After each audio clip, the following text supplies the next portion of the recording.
Kami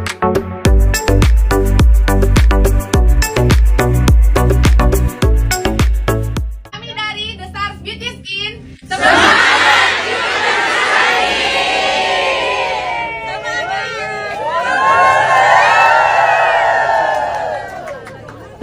Yang akan aku support, yang penting selalu dalam jalan yang benar.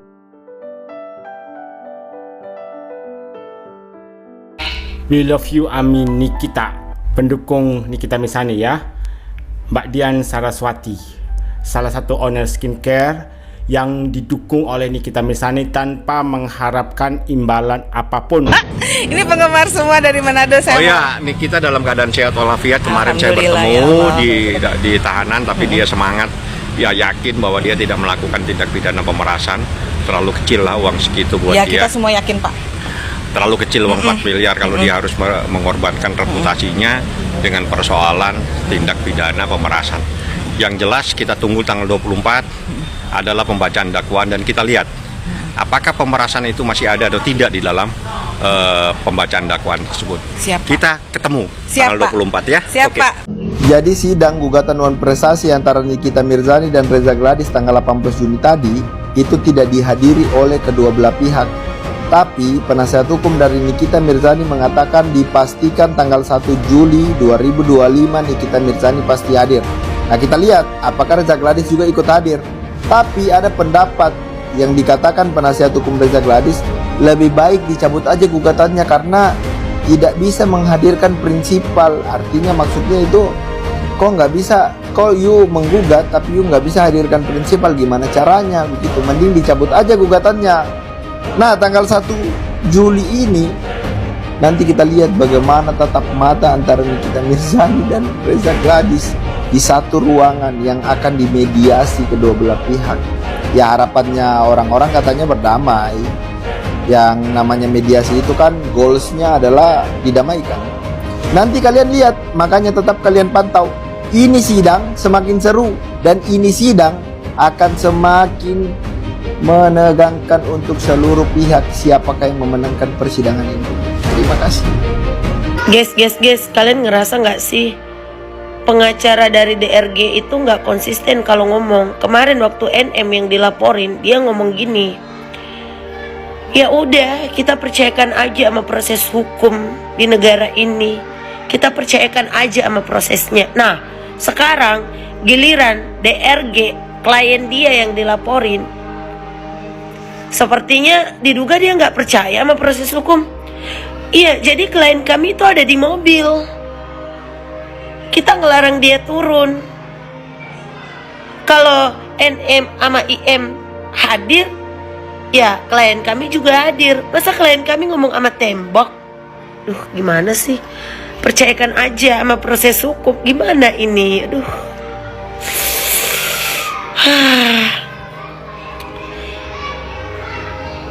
Nggak ngerti lagi mau ngomong apa.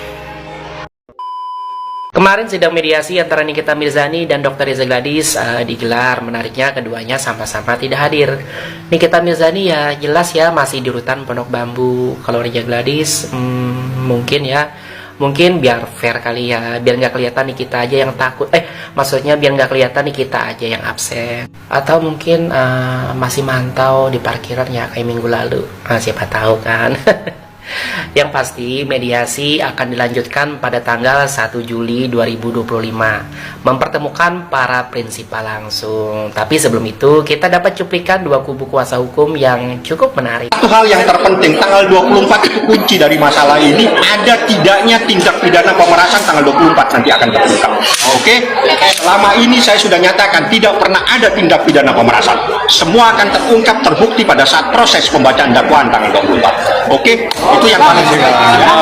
Kalau perjanjian lisan seharusnya tidak ada yang boleh tertekan, seperti kami sampaikan. Nah, kemudian lanjutannya adalah dilakukan mediasi lanjutan tanggal 1 Juli. Itu sudah pasti dia merasa tertekan ya terhadap produknya yang diburuk-burukan mulai Oktober Oktober 2024 dijelek-jelekkan, bahkan Sekarang mari kita gunakan logika. Kenapa sih dua pengacara punya pendapat yang berbeda? Wajar guys, karena masing-masing membela klien. Kalau sama ya nggak perlu sidang. Tapi kita bisa tarik garis logikanya ya. Ini kronologi berdasarkan narasi kuasa hukumnya Dr. Reja Gladys dan berdasarkan cuplikan-cuplikan rekaman suara yang beredar. Jadi pada Oktober 2024 Nikita Mirzani dikatakan membahas bahkan disebut-sebut menjelek-jelekan produk Reja Gladys di media sosial. Kemudian Reja Gladys tidak melapor polisi ya, tidak memblokir dan tidak membuat klarifikasi terbuka. Malah berkomunikasi dengan Dr. Oki. Dari Dr. Oki, Reja dapat syarat ya. Ini menurut pengakuan dari kuasa hukumnya Dr. Reja Gladys. Bahwa untuk menghentikan ini semua sumpel aja mulut si NM. Itu inti dari percakapan dalam video tersebut. Terima kasih. Jadi kata pengacaranya Dr. Reja Gladys, kalau Nikita Mirzani mau diam, selesaikan secara damai ya kasih uang aja. Gitulah intinya ya. Setelah itu Reja Gladys memilih sendiri untuk berkomunikasi dengan Mail ya, asisten Nikita Mirzani. Dan disitulah terjadi negosiasi, deal-dealan, dan transfer. Logika sederhananya begini teman-teman. Kalau sejak awal kamu merasa ini adalah tekanan atau pressure ya, dan kamu sadar akan dimintai uang ya, kenapa sih masih mau melanjutkan komunikasi? Bukankah kamu masih punya kehendak bebas ya untuk berhenti? Kalau kamu tahu jalan itu berbahaya ya, lalu kamu tetap memilih jalan itu. Terus di ujung jalan kamu teriak, saya dipaksa melewati jalan ini. Apakah kamu benar-benar korban? Jadi guys, di dalam hukum perdata maupun pidana, kehendak bebas dan kesadaran dalam mengambil keputusan itu adalah kunci utama. Dan ini sangat menarik ya, karena justru pihak dari Dr. Reja Gladys menyambung komunikasi dengan Mail atas saran Dr. Oki. Kemudian melanjutkan pembicaraan bahkan sampai transaksi. Jadi pertanyaan reflektifnya, apakah ini pemaksaan atau keputusan sadar untuk menyelesaikan masalah dengan cara damai versi mereka? Dan semua itu pasti akan diuji ya, bukan oleh netizen atau konten kreator, tapi oleh hakim di ruang sidang. Tugas kita gunakan logika bukan emosi. Karena kalau setiap keputusan yang kita ambil sendiri disebut tekanan, ya hidup ini bakal penuh drama tanpa skrip. Bang Fahmi nggak ada niatan gitu untuk mengangkat abang netizen es cendol, membantu kasus Bang Fahmi untuk membela seorang Nikita Mirzani. Saya berharap Bang Fahmi sudah melihat video-video dari abang netizen es cendol yang selalu aktif dibagikan setiap hari, dan kebanyakan itu persoal hukum yang terjadi antara Nikita Mirzani dan juga DRG. Saya tertarik untuk membahas yang pertama, soal VT dari penggemar Nikita Mirzani yang berasal dari Manado. Jauh-jauh datang dari Manado untuk memberikan dukungan loh kepada Nikita Mirzani. Sempat ada percakapan dengan Bang Fahmi.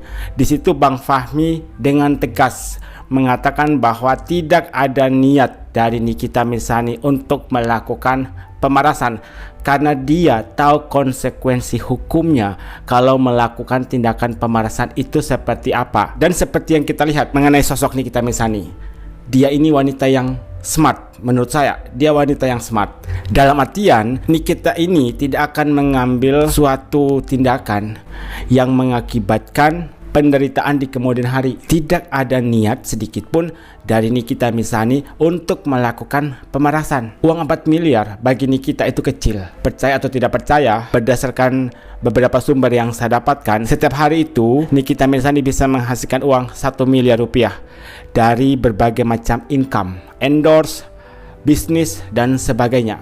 Yang kedua, gong lagi nih penjelasan dari abang netizen es cendol. Ini mengenai dalam keadaan sadar atau tertekan. Ketika DRG berkomunikasi dengan Dr. Oki, menjadi penghubung komunikasi antara DRG dan Nikita Mirzani. Nah, di situ kan ada pembicaraan soal uang tutup mulut. Dalam artian DRG ini sudah tahu bahwa harus ada yang dikorbankan, yaitu uang untuk menutup mulut dari Nikita Mirzani. Dan setelah itu seharusnya pihak DRG sudah bisa berpikir langkah apa yang harus dilanjutkan. Lanjut untuk berkomunikasi dengan Nikita Mirzani dengan konsekuensi nanti saya harus mengeluarkan sejumlah uang untuk menutup mulutnya Nikita Mirzani, atau berhenti sampai di sini dan saya akan melaporkan Nikita Mirzani ke pihak Polela karena sudah menjelek-jelekan produk saya. DRG melanjutkan perjalanannya untuk bertemu Nikita Mirzani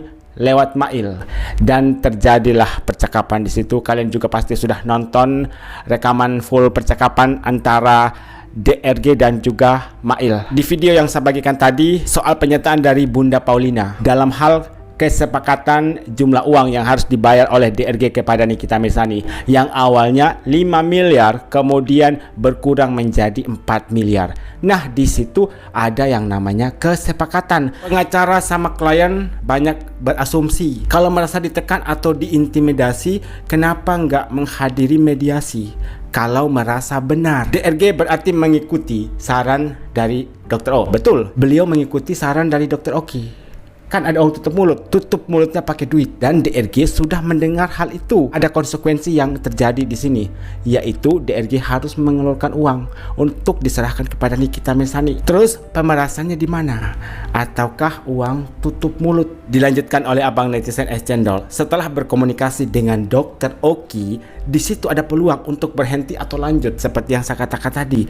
Secara logika, di situ sudah ketahuan kan ada aroma duit. Maksudnya dalam percakapan DRG dengan Dr. Oki kan sudah membahas soal itu, money. Dan DRG sudah mengerti akan hal itu. Kecuali kalau masih anak kecil yang masih polos, masih lugu, nggak paham, hal itu bisa dibenarkan. Tapi ini DRG sudah dewasa, sudah paham, sudah mengerti semuanya arti percakapannya dengan Dr. Oki, dan bisa jadi sudah meminta saran dari orang lain. Makanya dengan kesadaran dia memberikan uang, tapi direkam supaya ada bukti untuk pemerasan, padahal penjebakan. Seperti yang dikatakan oleh pengacara George Haeckel, diduga bahwa DRG ini sengaja untuk melakukan penjebakan kepada Nikita Mirzani, tapi ini masih dugaan, belum bisa dibuktikan kebenarannya.